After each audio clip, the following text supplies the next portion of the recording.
Coming up on Trendz Travel this week, we go back in time and rock vintage garments with the beautiful Miss South Africa in Paris. A feast of food, culture and dance in the north coast of KwaZulu-Natal. And the Joburg Ballet has put together an incredible show titled Solo Flight, so sit back and enjoy. The feeling of reaching your destination after a road trip is definitely unmatched, especially when your traveling buddy is Miss South Africa. A walk down the streets of Paris feels like you're on the runway. Today, me and my BFF for the day are playing dress up at Paris' sought-after vintage store and studio. Before we get to the girl chat, here is a Trendz Travel's introduction of our beloved Miss SA. All hail a South African queen who stole the heart of Mzansi when she was crowned Miss South Africa 2020.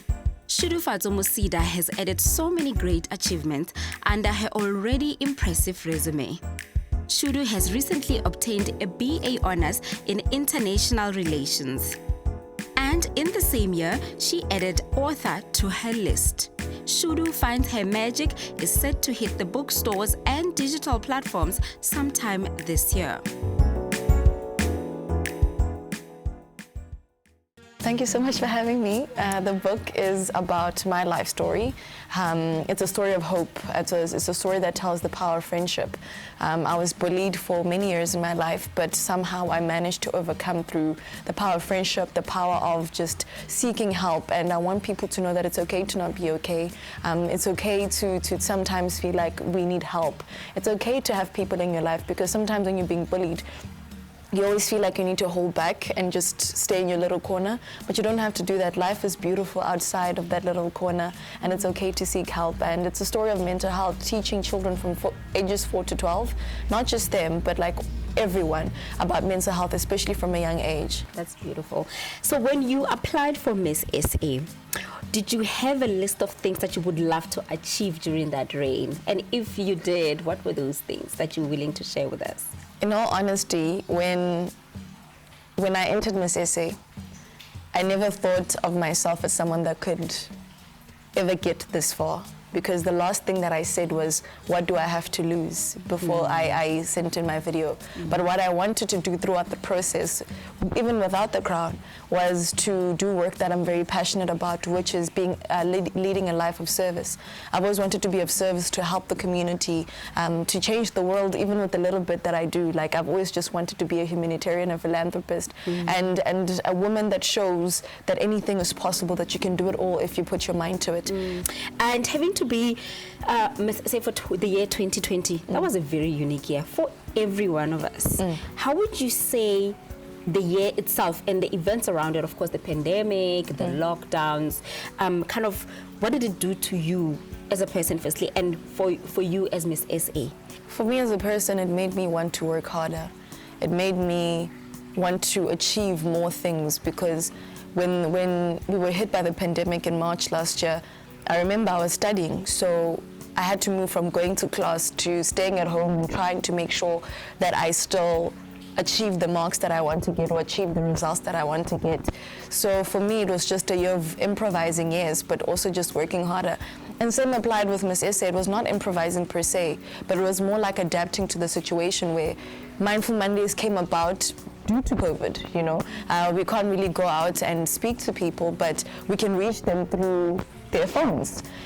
So it was quite an innovative year, because we had to just practice agency in so many different ways. Tell us a bit more about Mindful Mondays. So Mindful Mondays is a live Instagram session that we have every single Monday to educate people about mental health, because I believe that the way to destigmatize mental health is to begin the conversations on public forums, to move it from being a taboo subject to one that's openly discussed in public forums such as Instagram. What are your best travel places anywhere in the world that you've been to or would love to go to? Anywhere in the world. I think Bali is probably my favorite place.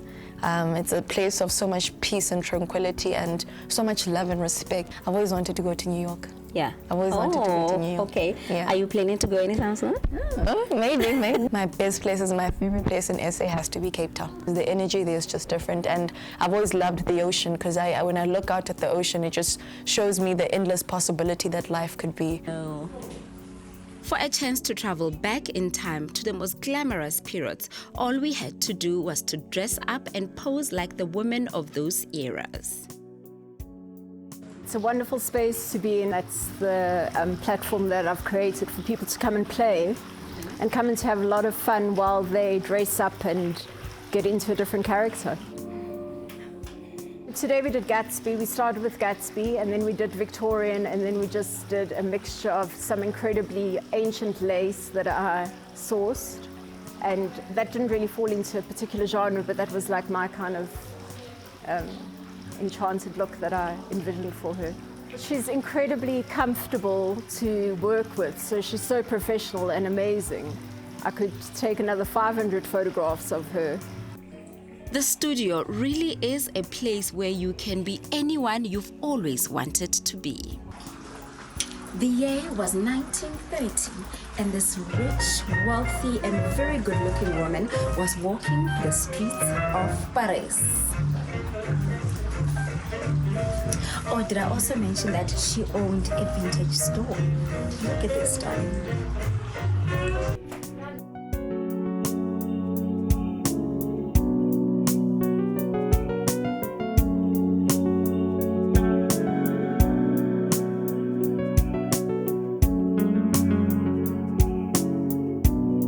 It was absolutely amazing, and having those photos taken and going back in time was beautiful. It was such a beautiful. I've never done anything like that, so it was such a beautiful experience. I think it's so fun because your personalities get to come out in different ways.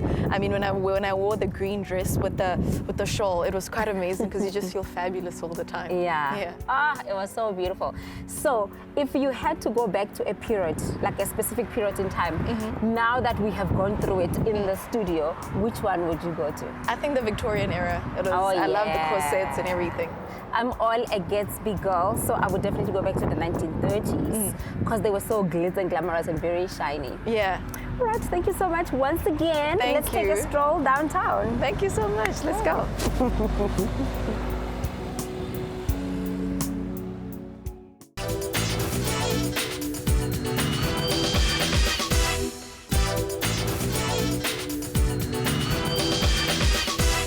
We continue to celebrate Women's Month with a photographic exhibition that honors young, up-and-coming black female photographers. Hosted by the Market Theatre Photo Workshop, the photographic exhibition titled She Bad Bad is created by photographer and winner of the 2017 ASEF Visual Art Award, Fulufelo Mubadi. So the name came to me in a sense that I wanted to highlight the strength and tenacity of some of the women within the industry who are doing like photography and taking it differently, using the medium in a very different way, and they're the baddest out of all of them.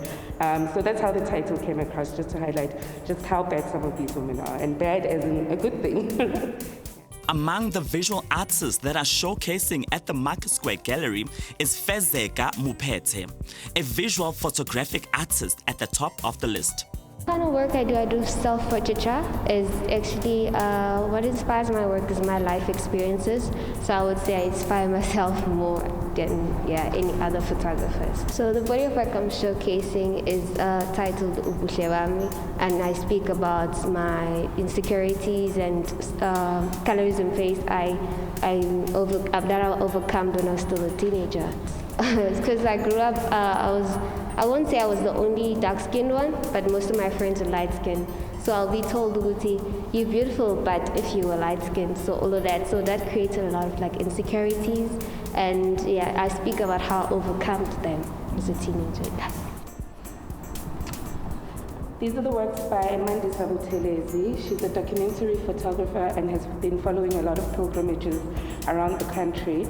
Her work is significant for me as most female photographers don't have access into these spaces, and you can kind of see the way a female looks into a space and photographs certain spaces that are photographed by men, and the difference the way it comes out with the output of the work at the end. It's really soft, it's very gentle, it's a very understanding of the context and the space that she's in. This is Puleng Mungale. She's also a photo collagist, but she's more she uses graphic design and illustration within her work. She photographs herself, and I think that's a common theme that you will see, that a lot of the female photographers within this exhibition use themselves within the images, or a lot of other black females within the images that they create. So Puleng references a lot of her relationship with her grandmother and how it helped her to become the woman that she is, and she photographs herself even in like the space, it's a garage, and then she uses other tools outside of that to create these beautiful collages with some spirituality. These are the works by Bonio Pagati. She's also a photo collagist. Most of the work and her process is photographing herself and putting herself in the images, but also cutting out some of the images of things that she's taking photos of, like the plants, still life. It's something that she uses within her work and creates these beautiful collages. She studied graphic design, then went into photography, so she's been able to combine those two skills to create these amazing bodies of work.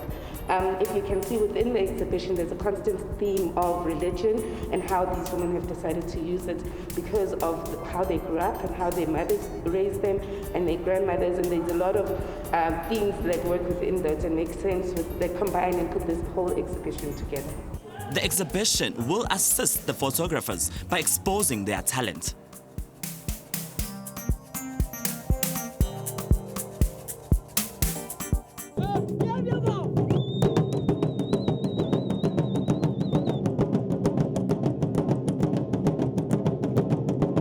The north coast of KwaZulu-Natal is a feast of the authentic culture of AmaZulu.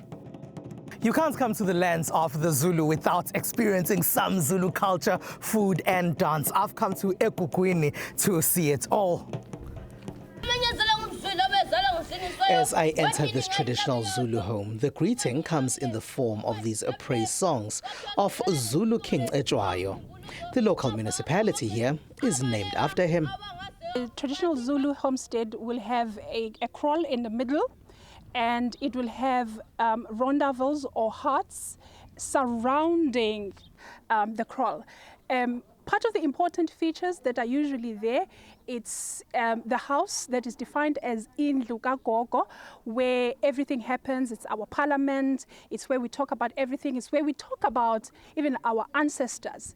In some Zulu traditional homes, you'll find that they have men who have isitembu, where they practice polygamy. Ordinarily they will have their hearts in different positions. They will also have what we call inqolobane, where we keep our reserves, where we keep our food, and obviously our kitchen, which is what we call iqiba. This is where we cook. The floor is beautifully put together with the use of cow dung. This is called uksinda here.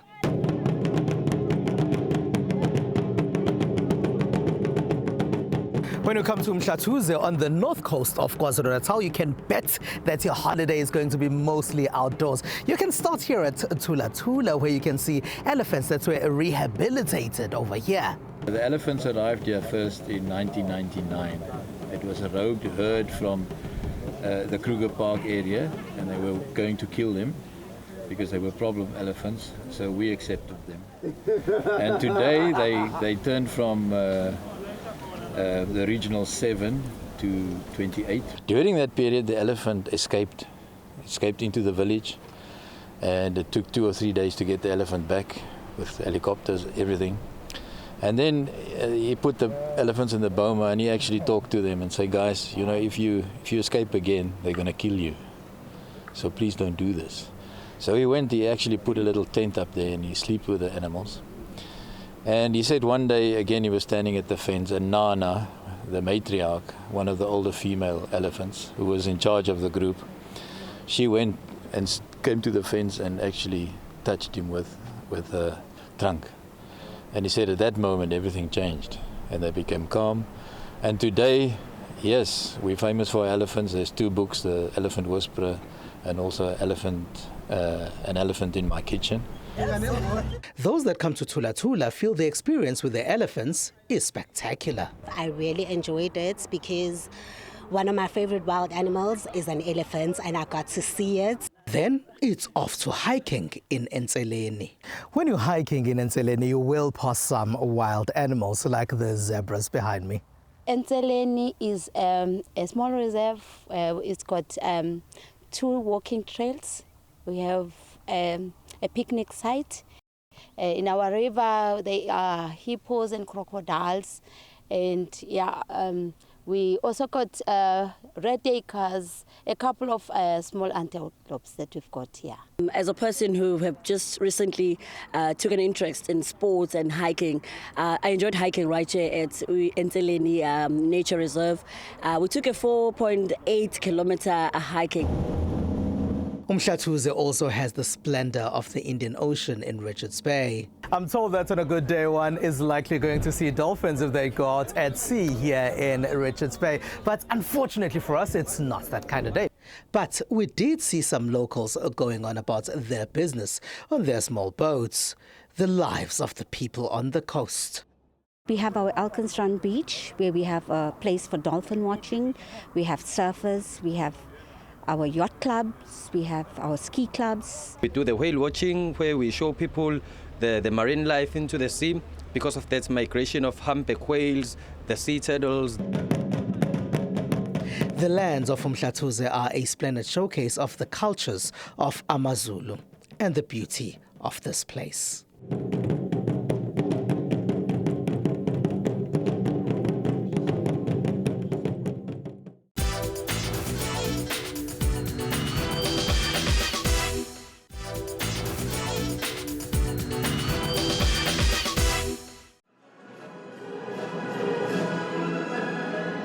The curtains have opened. After a year of lockdown, the super talented dancers at the Joburg Ballet have put up a spectacular show for all ballet lovers. However, as expected, it will be different this time.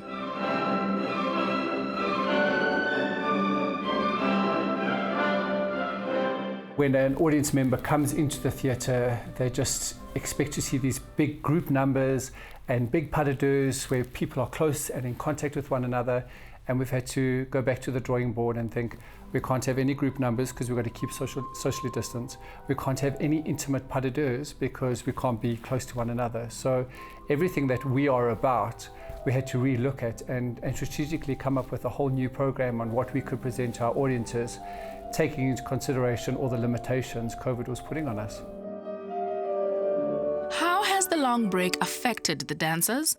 I think it's impacted the dancers from a mental, besides the physicality of it. You know, you've got to understand these are highly skilled, trained athletes who are training their bodies on a daily basis. And to now suddenly be put in lockdown, when they're sitting in a small little apartment, the floor's slippery, so they can't do any of the normal physical exercises that they would be doing in a normal class situation. So that in itself has impacted them.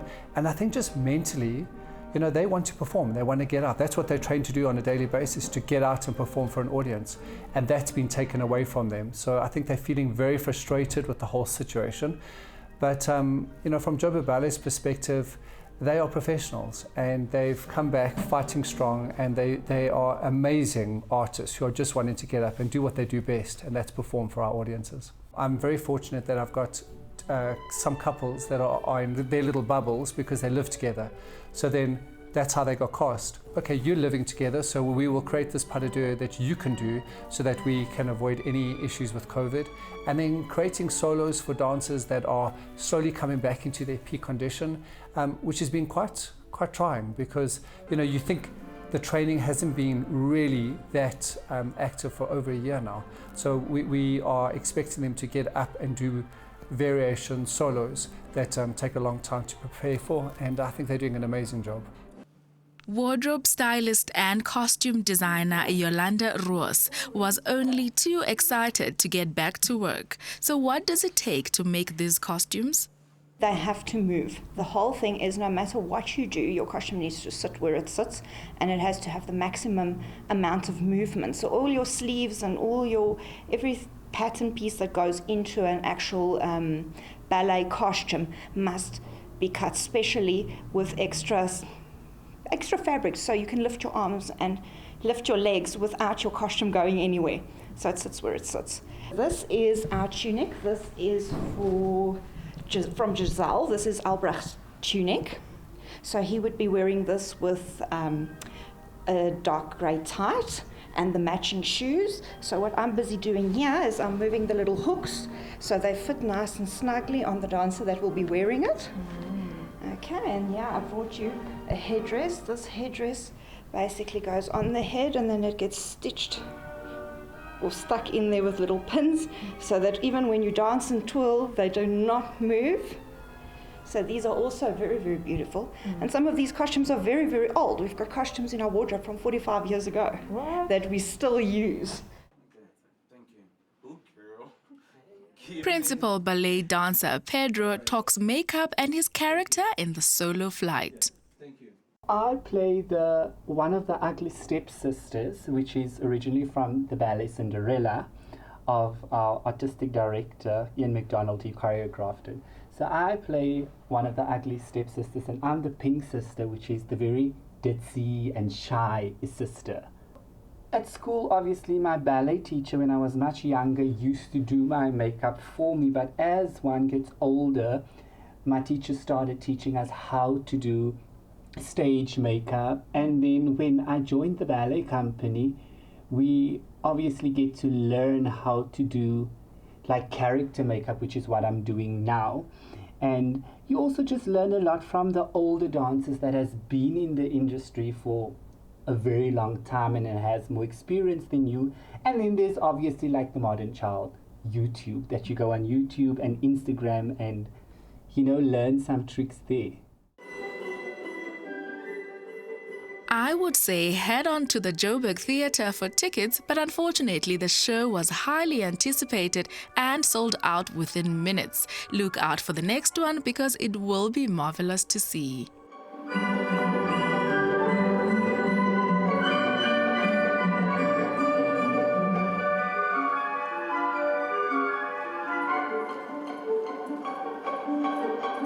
And that's all we have for you today. We will be back next week, same time, same place. Tweet us at Trendz on SABC and please use the hashtags Stop the Spread of COVID-19 and hashtag Stay Safe.